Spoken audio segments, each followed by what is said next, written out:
Hello les amis, j'espère que vous allez bien, que vous êtes en train de passer une bonne journée. Moi je suis super contente de vous retrouver aujourd'hui pour utiliser ensemble les derniers produits, enfin non, c'est pas les derniers produits qu'a sorti Natasha Denona, mais en tout cas on a le Rustic Duo et on a la Mini Biba qu'on va utiliser ensemble, mais ça sera pas non plus le thème principal de la vidéo puisqu'on va aussi pas mal parler, je pense que ça sera même peut-être le thème principal de la vidéo, on va parler des actualités make-up. Donc, si ce petit chit-chat make-up entre vous et moi pour réaliser ce look-ci avec ces deux produits-là, tout en parlant d'actualité make-up, vous intéresse, restez avec moi, ça commence dans 3, 2, 1. On commence par le Rustic Duo, c'est une petite palette pour le teint qui est sortie dans la collection, dans laquelle vous retrouvez un blush en formulation crème et un highlighter. Alors le blush, c'est selon moi la même formulation qu'on peut retrouver dans les Glam Face Palette qui ont pu sortir en fin d'année dernière, c'est ce genre de formulation. On dirait presque une mousse et ça se transforme presque en poudre en fait une fois que vous l'avez sur la peau. Et le highlighter, c'est la formulation Super Glow de Natasha Denona, c'est les anciens highlighters qui sont sortis comme ça, enfin je dis anciens, mais je pense qu'ils sont encore trouvables, dans la teinte numéro 2 Light Medium. Donc sachez que si vous possédez déjà le Super Glow de Natasha Denona en teinte numéro 02, vous possédez déjà le highlighter qui se trouve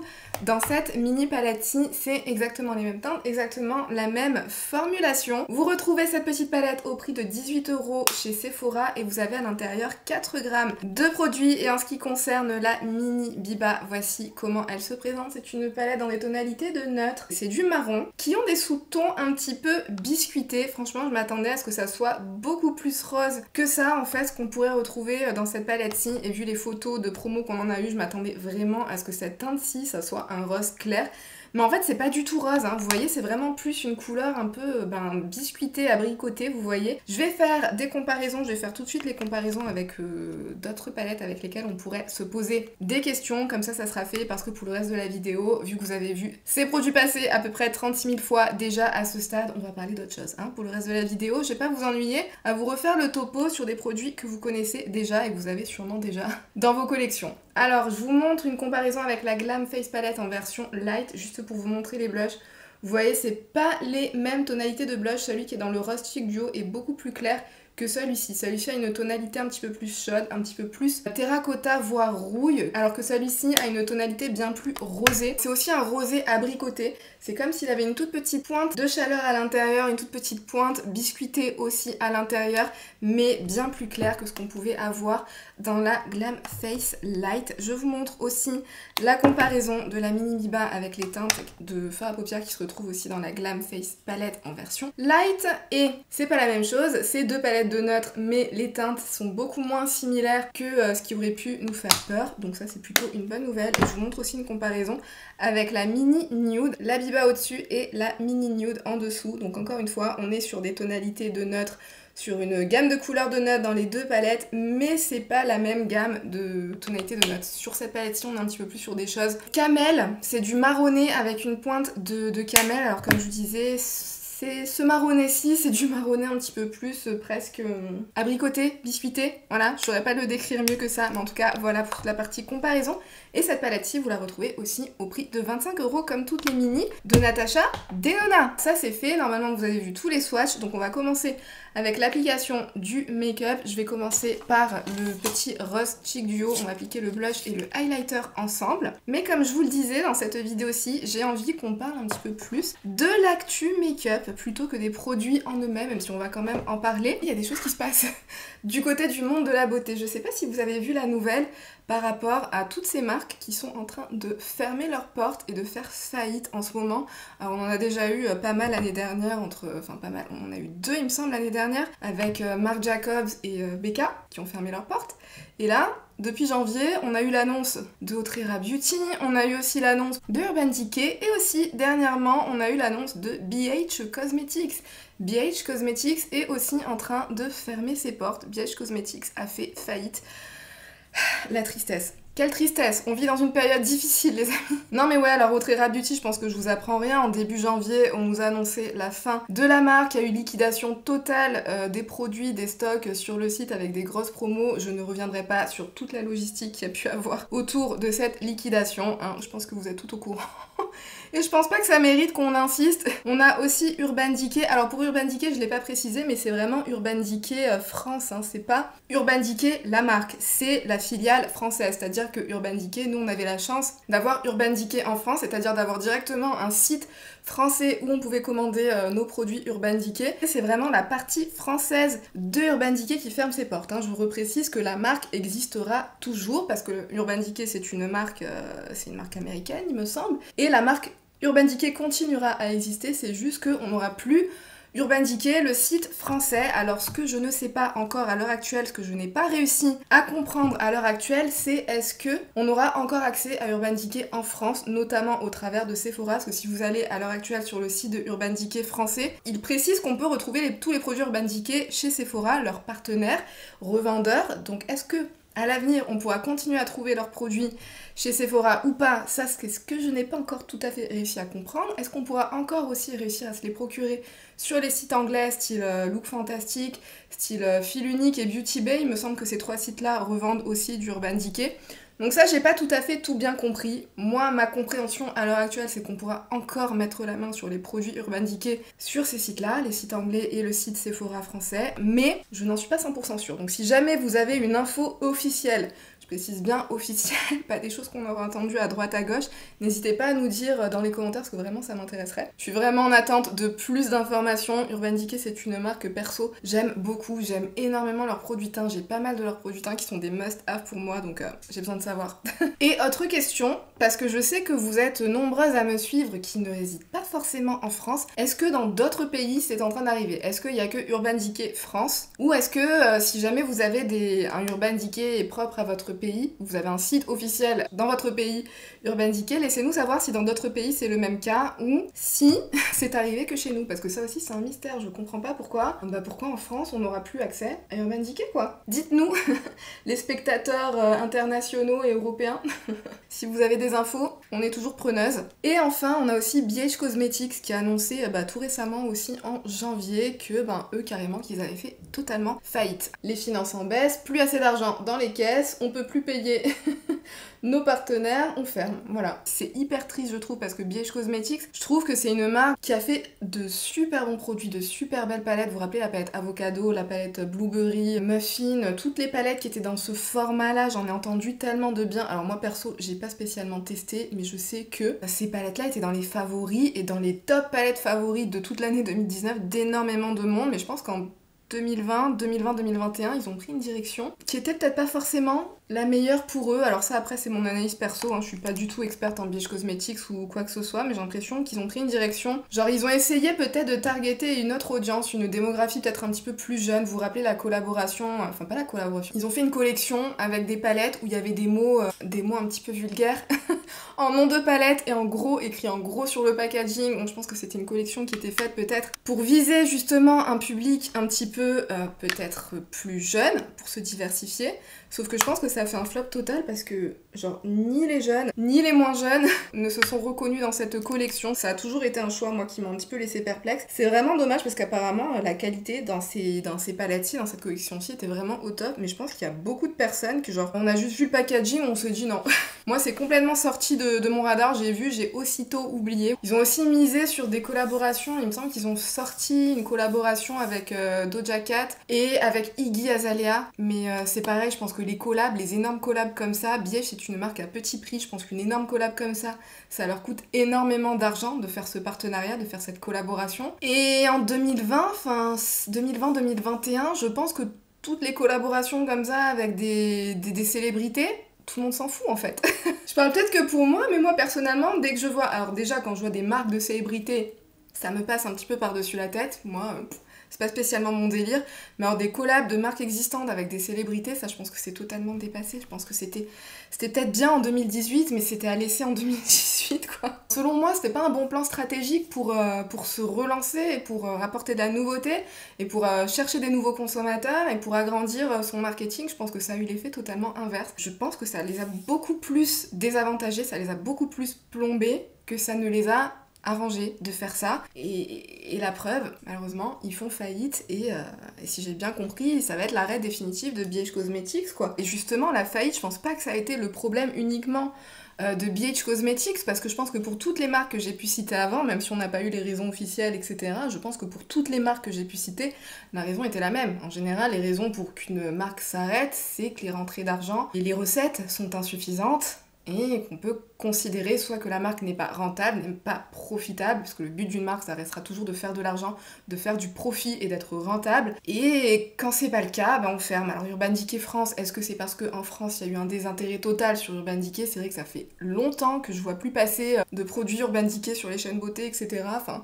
j'ai l'impression qu'il y a eu un gros désintéressement, mais j'ai l'impression que c'est pas qu'en France qu'il y a eu ce désintéressement, donc pour ça, je voulais savoir s'il y avait d'autres produits concernés, d'autres pays concernés, ou si c'était vraiment juste la France. Malheureusement, je pense que c'est un phénomène généralisé dans toutes les autres marques que j'ai citées, et ça me fait aussi m'interroger de combien d'autres marques risquent d'être concernées dans les mois, dans les années à venir par ce phénomène. Alors c'est pas du tout du cynisme, quand je suis en train de dire ça, c'est pas du tout en mode « Ouh, quelle sera l'autre marque qui va se planter ?» Absolument pas. Vous le savez, moi je suis une grande fan, une énorme fan de make-up, donc quand je vois des marques qui ferment, surtout des super marques qui ont pu proposer des super bons produits, genre Becca, moi j'adorais, Marc Jacobs, j'aime aussi Autrera, vous savez, d'ailleurs je suis en train d'utiliser des pinceaux en Autrera quand je suis en train de faire ce make-up, donc voilà, vous vous doutez que j'aime aussi. Urban Decay, comme je disais, il y a énormément de produits, notamment pour le teint, mais aussi des palettes que j'adore chez eux. BH Cosmetics, pareil, vraiment, BH Cosmetics, j'ai pas testé. Malheureusement, j'ai pas suffisamment testé de produits chez eux, mais tout ce que j'ai testé, j'ai surkiffé, vous voyez. Donc c'est pas du tout du cynisme, bien au contraire. Moi, quand je vois des marques de make-up qui nous proposent des nouveaux trucs, je suis contente.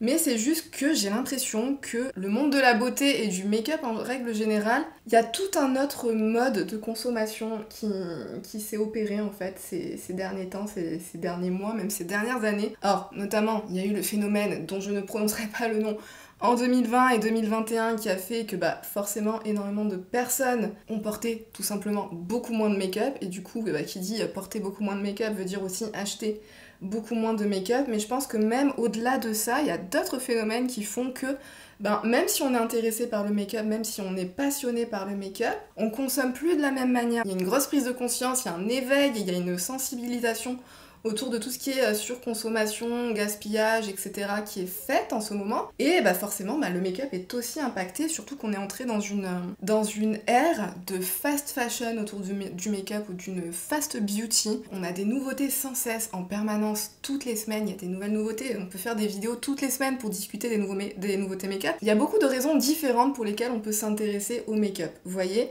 il y a des personnes qui vont s'intéresser au make-up pour l'aspect un petit peu plus fonctionnel, l'aspect pratique de la chose. Genre, j'ai dormi 5-6 heures cette nuit, j'ai une tête hyper fatiguée au réveil, j'ai envie de me refaire une petite beauté pour être fraîche pour affronter ma journée. Il y a des personnes qui vont considérer un petit peu plus l'aspect, c'est ma bulle de bien-être le matin, donc s'attribuer, je sais pas, 30 minutes, 1 heure, moins, plus de make-up, de temps dédié au make-up le matin pour prendre un moment pour soi. Vous voyez, un petit moment pour soi dès le matin quand on peut, c'est génial. Il y a des personnes qui aiment le make-up pour le côté artistique de la chose, vous voyez. Il y a le côté artistique dans le sens aimer découvrir des nouvelles techniques de make-up, des nouvelles façons de faire son make-up. Il y a des personnes qui aiment créer des make-up qui ont différentes formes sur leurs yeux ou sur leur visage. Enfin, vous voyez, il y a tout le côté artistique. Le visage, c'est une toile en soi avec laquelle on peut s'amuser avec notre make-up, avec nos couleurs, à créer quelque chose de vraiment artistique. Il y a aussi le côté artistique de voir un petit peu comment tous les mélanges de couleurs se font une fois que vous mélangez différentes couleurs sur votre visage, comment est-ce que ça va se mélanger, comment ça va se combiner, les textures, comment elles vont se combiner entre elles, etc. Il y a des personnes qui vont un petit peu plus s'intéresser vraiment, qui vont être passionnées par le côté moi que j'appellerais même innovation en fait autour du make-up. Vous voyez, tester les différents produits, ça veut dire tester les différentes formules, les différentes textures qu'on peut nous proposer. Pour moi, le monde du make-up, c'est un petit peu comme, vous voyez, comme la technologie. Si vous êtes fan de Apple, qui aime bien tester tous les différents iPhones qui vont sortir, ou bien qui sont fans d'appareils photo et qui aiment bien tester les différents appareils photo qui vont pouvoir sortir pour tester les nouvelles améliorations, etc. Et en make-up, pour moi, c'est la même chose. Quand on est passionné, on aime bien voir un petit peu toutes les innovations qui peuvent être faites au fur et à mesure des sorties, voir comment ça évolue, voir comment les formules, les sous-tons, etc. peuvent évoluer. Il y a des personnes qui vont être passionnées par ça et du coup adorer tester les nouveautés pour ça. Moi, j'avoue que je suis un petit peu partie de cette catégorie. Enfin, bref, tout ça pour dire, il y a énormément de raisons de s'intéresser au make-up. Chacun, je pense, a sa raison un petit peu personnelle qui lui fait aimer le make-up. Il n'y a pas de bonne ou de mauvaise raison de s'intéresser au make-up à partir du moment où c'est une passion, c'est quelque chose qui vous fait du bien, c'est quelque chose qui vous relaxe, c'est quelque chose qui vous fait découvrir de nouvelles choses, qui vous permet de vous évader, je sais pas, du quotidien, comme n'importe quelle autre activité, comme n'importe quel autre loisir, vous voyez. Enfin, chacun son loisir, chacun son hobby, le make-up en est un autre, et il n'y a pas de bonne ou de mauvaise raison d'aimer le make-up et d'être passionné par ça. Mais je pense que parmi toutes ces raisons, il y en a énormément, si ce n'est pas même toutes, pour lesquelles cette chasse, cette traque constante de la nouveauté n'a pas de sens. Surtout qu'on a vraiment complètement dépassé l'ère où en fait on découvrait complètement le make-up. Surtout je pense à ma génération, je pense que les gens qui sont un petit peu plus jeunes que moi, c'est peut-être pas le même délire parce que vous avez tout le temps baigné un petit peu dans tout ce monde numérique où on avait accès aux vidéos YouTube, maintenant on a TikTok, on a Instagram, on a tout. On a accès en fait à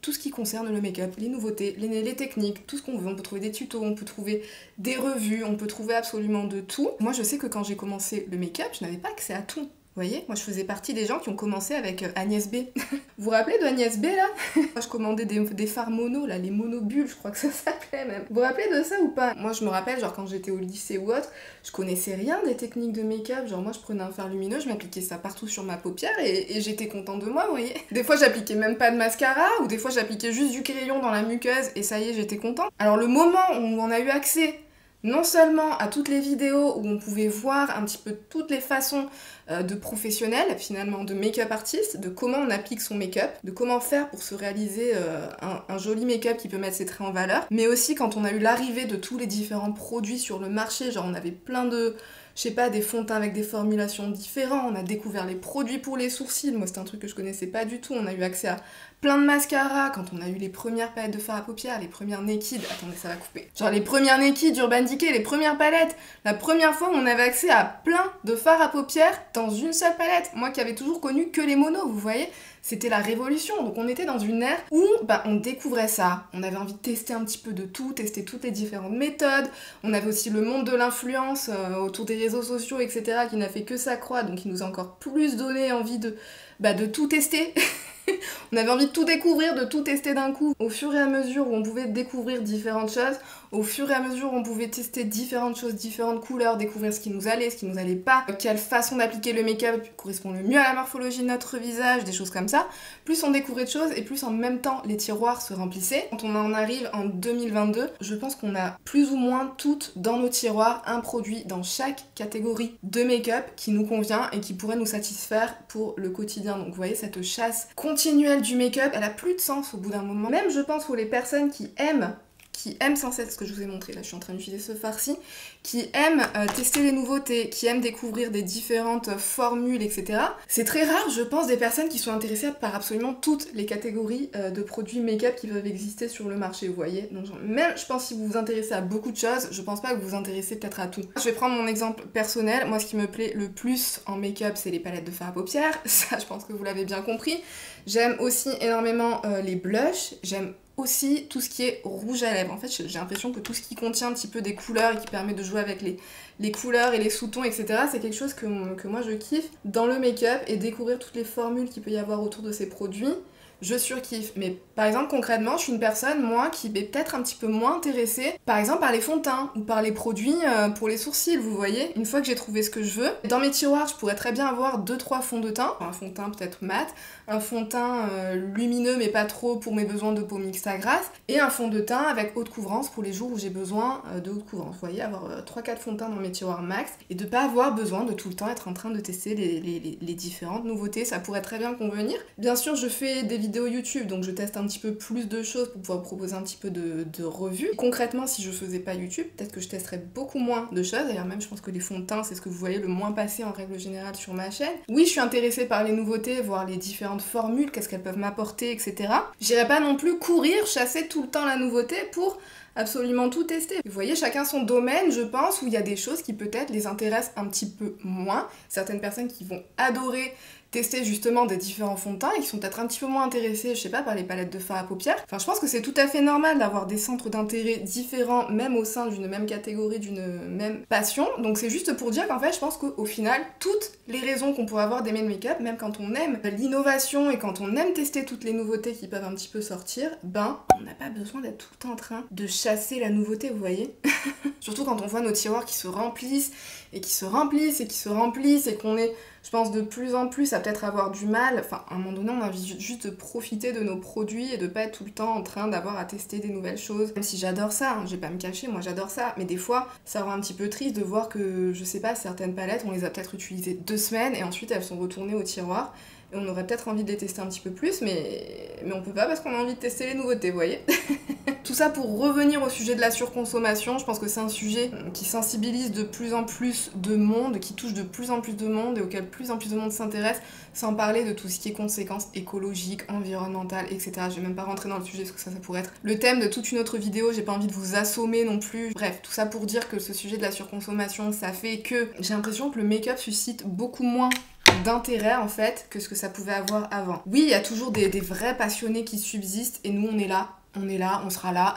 On est en kiff sur le make-up et ça nous est toujours pas passé et c'est notre truc et nous on reste là, nous on veut voir toujours des vidéos sur le make-up, moi la première. Globalement, il y a quand même de moins en moins d'intérêt sur le make-up, en tout cas de moins en moins d'intérêt par rapport peut-être aux nouveautés make-up. Vous voyez ce que je veux dire? C'est pas qu'il y a moins forcément d'intérêt autour du make-up parce que je pense que les gens qui aiment le make-up continuent d'aimer le make-up, mais il y a moins d'attrait envers tout ce qui est nouveauté make-up en fait, j'ai l'impression. Il y a un petit peu plus le phénomène skincare qui a remplacé l'ancien phénomène make-up, je trouve. C'est vrai qu'il y a un énorme intérêt autour du skincare, j'ai l'impression, je me demande si limite en ce moment le skincare n'intéresse pas plus que le make-up, donc n'hésitez pas à me dire ce que vous en pensez dans les commentaires. Je sais qu'en général la team passion make-up est très partagée sur le sujet. Il y a celles qui disent non mais moi laissez-moi tranquille avec le skincare, j'ai pas envie de regarder des vidéos sur le skincare. Et il y a d'autres personnes au contraire qui adorent ça, qui adorent découvrir en fait le monde du skincare, découvrir les nouveaux ingrédients, les nouveaux mélanges d'ingrédients, qu'est-ce qui se mélange, qu'est-ce qui se mélange pas entre eux, quelles actions ils peuvent avoir sur la peau, parce que c'est vrai qu'au final un beau make-up commence par une belle peau. Enfin en fait tous ces mondes sont un petit peu liés. Après perso, est-ce que je pense que ce phénomène de désintéressement autour du make-up, est-ce que c'est quelque chose qui va forcément durer? Je pense pas. Je pense que dans la vie, tout est toujours cyclique. Vous voyez, c'est comme la mode, c'est toujours cyclique. Là, on a peut-être atteint une phase où il y a une saturation en fait autour du make-up. Il y a une espèce de fatigue. On en a trop eu en trop peu de temps. Il y a trop de choses qui se sont accumulées, on a été un petit peu dépassé, vous voyez, la saturation totale. Je pense qu'il y a aussi peut-être un petit peu trop de marques qui ont surfé sur ce phénomène de mode, qui ont vu que c'était la tendance du moment et qui du coup ont poussé des nouveautés tant qu'elles pouvaient, tant que c'était justement sur la pente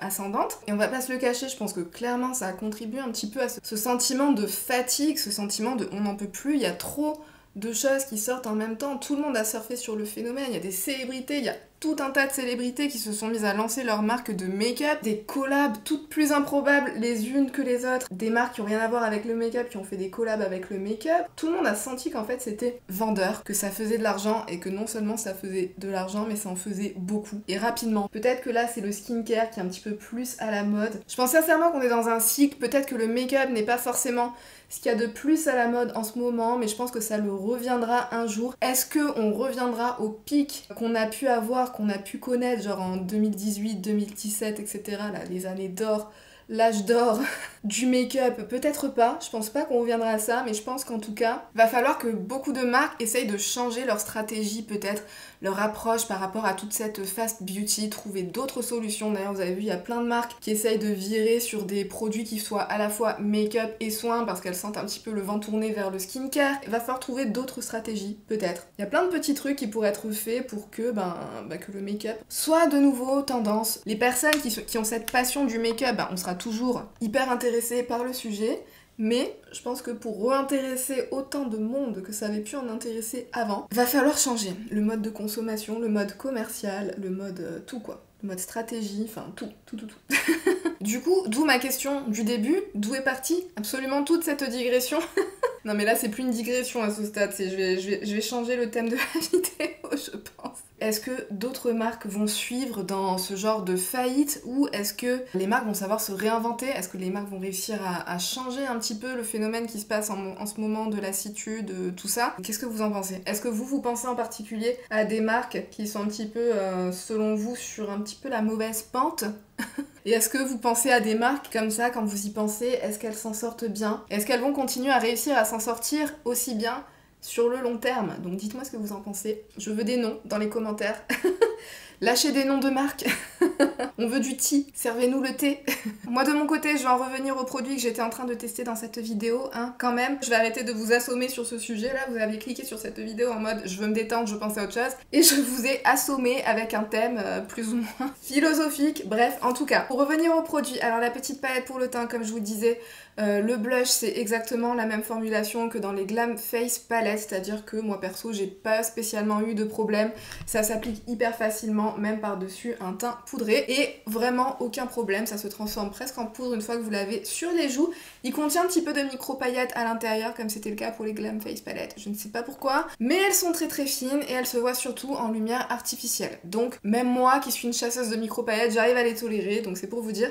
Le highlighter, formulation déjà existante, moi j'aime beaucoup les highlighters Super Glow. Sachez que c'est des highlighters, plus vous les travaillez sur votre joue et plus ils deviennent fins et lumineux. Vraiment prenez le temps de les travailler un tout petit peu sur votre joue et vous verrez que c'est là qu'ils révèlent leur beauté, ils révèlent leur finesse et leur luminosité. Enfin moi personnellement je trouve, j'aime bien, je suis contente. La palette vraiment qualité impec, rien à dire. Après est-ce que vous avez besoin de cette palette-ci? Ça reste une palette de marron avec un pop de corail orangé. Pour moi vraiment ce qui fait la particularité de cette palette finalement c'est ce fard-ci qui n'est absolument pas un rosé, c'est un fard corail qui contient beaucoup plus d'orangé à l'intérieur que de rosé, donc pour moi c'est la bonne surprise du lot. Après comme je vous disais ça reste une petite palette de neutre, une palette de marron, c'est à vous de voir. Est-ce que vous avez besoin d'une autre palette marron dans ce format là pour avoir ce genre de look où j'ai utilisé les 5 fards. Ce qui est bien je trouve avec cette palette là quand même c'est que je pense que vous pouvez vraiment avoir de toutes les gammes d'intensité de look. Vous pouvez avoir quelque chose d'assez smoky comme je l'ai là. Vous pouvez avoir quelque chose dans une gamme d'intensité moyenne si vous n'ajoutez pas le fard qui est juste ici. Et vous pouvez rester dans une gamme d'intensité assez claire si vous restez par ici. Donc pour une petite palette de neutre, je la trouve vraiment bien constituée, qualité impec. Vous me connaissez, s'il y avait un fard lumineux en plus, j'aurais été aux anges, mais sinon, j'aime bien. La parole est maintenant à vous dans les commentaires, n'hésitez pas à me dire ce que vous avez pensé,